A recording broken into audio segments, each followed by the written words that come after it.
दीपावली एक दिन है जिसे हम क्रैकर्स फोड़कर और दियों को जलाकर अच्छाई की जीत का उत्सव मनाते हैं। दीपावली क्यों मनाते हैं, इसके पीछे कई कहानियां हैं। उनमें से सबसे प्रसिद्ध कहानी है नरकासुर की कहानी। हम एक ऐसी कहानी साझा करेंगे जिसमें हम नरकासुर के बारे में और वो किस प्रकार से दीपावली से जुड़ा है। तो आखिर तक देखें। एक बार नरकासुर ने भगवान ब्रह्मा को प्रसन्न करने के लिए गहरी तपस्या की। जब भगवान ब्रह्मा उसके सामने प्रकट हुए तो उसने एक वर मांगा कि उसकी माता भूदेवी द्वारा ही उसका वध किया जा सकता है। भगवान ब्रह्मा ने अपने भक्त को देखकर कहा, तथास्तु, और नरकासुर को अपनी इच्छा पूरी हो गई। इसके बाद यह तानाशाह आपदा के रूप में पृथ्वीवासियों को त्रासित करने लगा और अपनी शक्तियों के साथ स्वर्ग को भी जीतना चाहता था।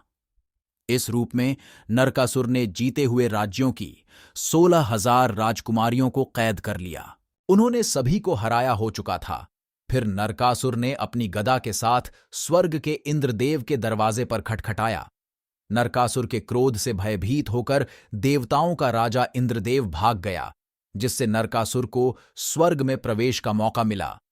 यह उसे स्वर्ग के अप्सराओं को बंदी बना लेने का अवसर दिया, जहां सत्यभामा और भगवान कृष्ण ने एक साथ मिलकर नरकासुर के खिलाफ युद्ध किया। अब यह बात देखते हैं कि कैसे नरकासुर की मृत्यु के पहले, कुछ पल पहले, भगवान कृष्ण ने सत्यभामा को सूचित किया कि नरकासुर उसका पुत्र है।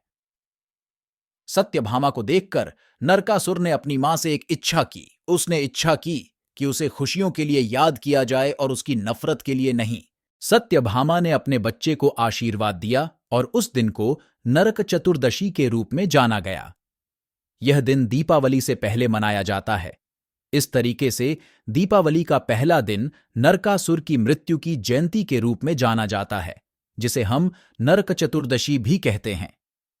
उत्तर भारत में इसे आम तौर पर छोटी दीपावली कहा जाता है।